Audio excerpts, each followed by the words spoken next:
हरि ओम. गुरुवर्य योगदास श्री जय गणेश जोशी यांना नमस्कार. आजचा आपला विषय आहे अध्यात्मात बरेच काही उलटेच आहे, भाग 2. मागच्या भाग 1 मध्ये आपण गीतेतले 2 सुप्रसिद्ध श्लोक पाहिले.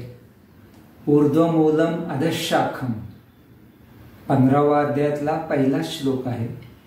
त्याच्यात भगवंत श्री म्हणतात की संसाररूपी अश्वत्थ वृक्ष कसा उलटा आहे, त्याची मुळे वर आणि पाने फांद्या ही खाली आहेत. आणि त्याचबरोबर एक दुसरा श्लोक पाहिला दुसऱ्या अध्यायातला 69वा. या निशा सर्व भूतानाम, म्हणजे जेव्हा सर्व लोकांची निशा असते तेव्हा संयमी जागा असतो.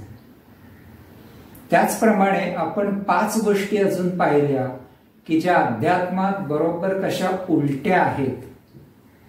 बोलणे, संग्रह, त्याच्यामध्ये आपण 3 संग्रह पाहिले. धनसंग्रह, लोकसंग्रह, विचारसंग्रह. आहार विहार, ज्ञान आणि कर्म, अशा 5 गोष्टी आपण पाहिल्या. ज्यांनी मागचा व्हिडिओ पाहिला नसेल भाग 1, त्यांनी तो जरूर पाहावा, म्हणजे हा भाग 2 समजण्यामध्ये अजून सोपा जाईल, जास्त आनंद मिळेल. पहिल्या भागाची लिंक पण मी खाली देत आहे.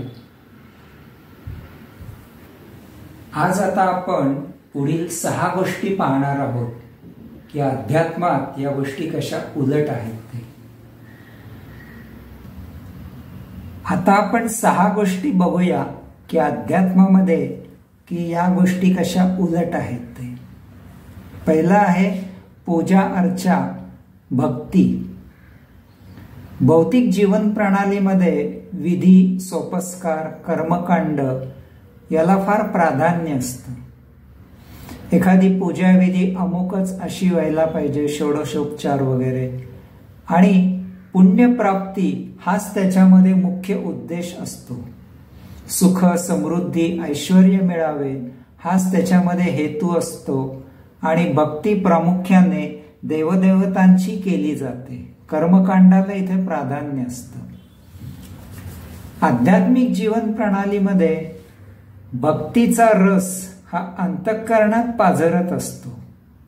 त्याच्यामुळे हे बाह्यविधी, सोपस्कार, पूजा साहित्य यांची तिथे जरुरी भासत नाही. आणि इथे भक्ती जी असते ही पुरुषोत्तमाची, योगेश्वराची, निरंजनाची केली जाते. म्हणजे इथे पुण्य मिळावे हा अजिबात इथे हेतू नसतो. कारण इथे ज्ञान असते की पाप जेवढे वाईट तेवढे पुण्य ही तेवढेच वाईट आहे. एक लोखंडाची बेडी आहे तर पुण्य ही सोन्याची बेडी आहे. बेडी बेडीच असते.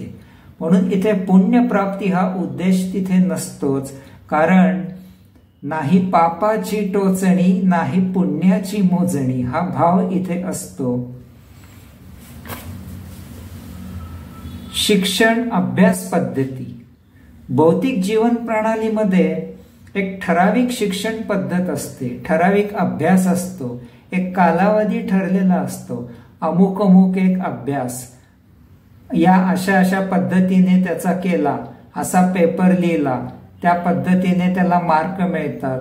2+2 4 इथे असते. एक ठराविक नियम लागू आहेत. एक एस्टॅब्लिश्ड प्रोग्राम इथे आहे. 60% मिळाले फर्स्ट क्लास, काय 75% म्हणजे डिस्टिंक्शन. पण अध्यात्मामध्ये अमुक अमुक केले म्हणजे अमुक अमुक मिळेल याचा भरोसा नाही. इथे कुठलाच एस्टॅब्लिश प्रोग्राम नसतो. एखादा साधक थोडी उपासना करेल आणि तो साक्षात्कारित होईल. एखादा दुसरा साधक आयुष्यभर उपासना करेल तरी त्याला काही साक्षात्कार मिळेलच याची गॅरंटी नाही. कदाचित पुढच्या जन्मी पण मिळेल. कारण प्रत्येकाचे गतसंचित वेगळे आहे, प्रत्येकाचे प्रारब्ध वेगळे आहे. त्यामुळे प्रत्येकाचा मार्ग वेगळा आहे. हा अमुक अमुक मार्गाने तिथे गेला, त्याला तसा साक्षात्कार झाला, म्हणजे मीही याच मार्गाने जाईन आणि मला होईल, हे अजिबात इथे होत नाही. प्रत्येकाचा मार्ग हा वेगळा असतो. आकाशातनं जसे पक्षी गेले की त्यांच्या कुठल्याही पाऊलखुणा उमटत नाहीत, तसं अध्यात्मामध्ये प्रत्येकाचा मार्ग वेगळा. गुरु आपल्याला मार्ग दाखवू शकतो. अंतिम प्रवास हा ज्याचा त्यालाच करायला लागतो. अंधारात उडी मारल्यासारखी असते. प्राप्त परिस्थिती. भौतिक जीवन प्रणालीमध्ये जी परिस्थिती प्राप्त आहे त्यात मानवाला समाधान नसते. तो म्हणतो अजून काहीतरी, मला एवढंच. थोडासा अहंकार असतो. मी कोणीतरी मोठा, मी एवढा शिकलेला आहे, मी अमुक घराण्याचा आहे, मला असे कसे. स्वतःची मन बुद्धी विद्वत्ता लावून जी प्राप्त परिस्थिती आहे ती बदलायचा प्रयत्न केला जातो आणि इतरांशी तुलना केली जाते. पत्नी पण म्हणते, अहो हे बघा ते बघा, नाहीतर तुम्ही. असं तुलना इथे होते आणि मग ते प्राप्त होण्यासाठी एखाद्या वेळी अयोगिक आचरण ही केले जाते आणि ते त्याला बंधनात अडकवणारे असते. याच्या उलट आध्यात्मिक जीवन प्रणालीमध्ये भगवंत श्रींनी जी परिस्थिती दिली आहे त्याचा प्रसाद म्हणून स्वीकार केला जातो. भगवंत श्रींवर पूर्ण श्रद्धा असते. इथे साधक म्हणतो की भगवंत श्रींना माहिती आहे कोणाला किती, कसं, केव्हा, काय द्यायचं ते त्याप्रमाणे देणारच असतात. ठेविले अनंते तैसेची राहावे, चित्ती असू द्यावे समाधान, हे ज्ञान इथे असते. याचा अर्थ तो आपण काहीही करायचं नाही आणि सगळं देवावर सोडून द्यायचं, तसं करत नाही. त्याचा कर्मयोग चालूच असतो पण कर्मफळाची अपेक्षा त्याला नसते. भगवंत श्रींवर पूर्ण श्रद्धा असते. ते देतील तेच माझ्यासाठी योग्य, हा भाव इथे असतो. मोठेपणा. भौतिकामध्ये मनुष्याला पुढे पुढे करायची हौस असते, समारंभातनं मिरवायची हौस असते, म्हणजे भौतिक जीवन प्रणालीत त्याचा फायदा होऊ शकतो. पण आध्यात्मिक जीवन प्रणालीमध्ये हा कुठल्याही समारंभात गेला तरी शेवटी शांतपणे बसून असतो आणि याला माहीत असतं की लहानपण देगा देवा, मुंगी साखरेचा रेवा. ऐरावती रत्ने थोर, तया अंकुशाचा मार, किंवा जया अंगी मोठेपण, तया यातना कठीण. हे ज्ञान त्याला असतं, त्यामुळे हा साधा असतो, कुठेही मोठेपणा करत नाही. लपविलास तो हिरवा चाफा, त्याचा सुगंध, त्याचं ज्ञान हे आपोआप पसरत असतं. लोक आपणहून याच्याकडे येतात. याला कुठेही मोठेपणा मिरवायची जरुरी नसते.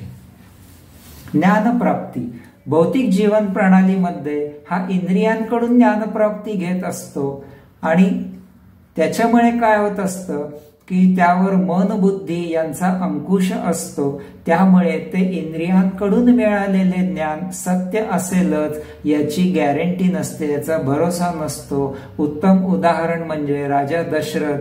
बुडबुड बुडबुड आवाज आला, त्याला वाटलं हे वन्य श्वापदच आहे, बाण मारला आणि त्या श्रावण बाळाला लागला आणि परिणाम झाला की त्याच्या वडिलांचा शाप लागला की तूही असाच पुत्र वियोगाने तळमळशील.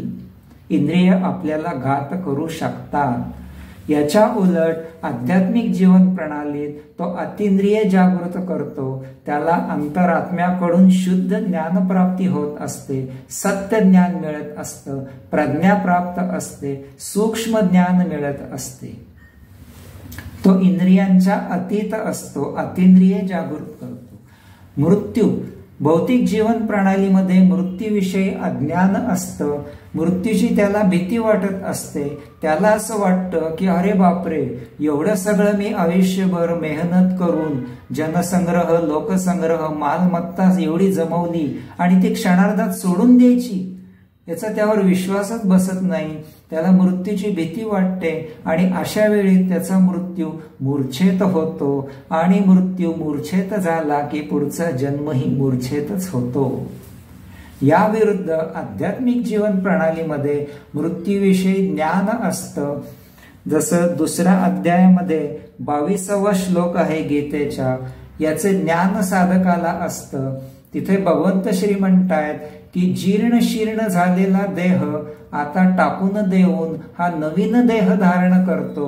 जुने वस्त्र झाले, आता नवीन वस्त्र आनंदाने परिधान केले जाते. तसा हा ज्ञानी मृत्यूचा स्वीकार करतो आणि मृत्युंजय होतो. अशा प्रकारे आपण एकूण 11 गोष्टी पाहिल्या. भाग 1 मध्ये आपण 5 गोष्टी पाहिल्या आणि भाग 2 मध्ये आज 6 गोष्टी पाहिल्या की अध्यात्मात या बऱ्याच गोष्टी कशा उलट आहेत. आता याला थोडीफार एक्सेप्शन वगैरे असतील, पण बऱ्याच अंशी अध्यात्मामध्ये या गोष्टी उलट आहेत. आता एक सारांश घ्यायचा म्हटले तर अध्यात्माचे जे काही नियम आहेत ते आपण पाहिले की ते थोडे वेगळे आहेत. आणि ज्यांना अध्यात्मात प्रगती करायची असेल तर त्यांनी हा वेगळेपणा थोडासा माहीत करून घ्यायला पाहिजे. कारण भौतिकाचे नियम लावून अध्यात्माकडे बघता येत नाही. नाहीतर अध्यात्मात तसा विशेष आपल्याला फलप्राप्ती होणार नाही. आपल्या भाग्याने जर का आपल्याला योग्य गुरु भेटला तर उत्तमच, तो आपल्याला योग्य मार्ग दाखवेलच. पण जोवर तो भेटत नाही तोवर आपल्या हातात जे आहे ते आपण करायचे. शुद्ध आचरण, नित्य नामस्मरण, नित्य योग साधना असेल, सत्संग जरूर करावा, साधू संतांचा सत्पुरुषांचा सत्संग करावा, धार्मिक ग्रंथांचे वाचन करावे, त्याच्यावर मनन चिंतन आत्मपरीक्षण करावे. आपल्या हातात जे ते आपण सुरू ठेवायचे. योग्य वेळी तो आपल्या जीवनात गुरु पाठवतोच. आता योग्य गुरु म्हणजे काय हे पण खूप महत्वाचे आहे. नाहीतर गुरु योग्य नसेल तर तो तर भरकटलेला असतोच आणि आपणही त्याच्याबरोबर भरकटू शकतो. त्याच्यामुळे योग्य गुरु म्हणजे नेमके काय हे आपण आता पुढल्या व्हिडिओत पाहूया. हरि ओम.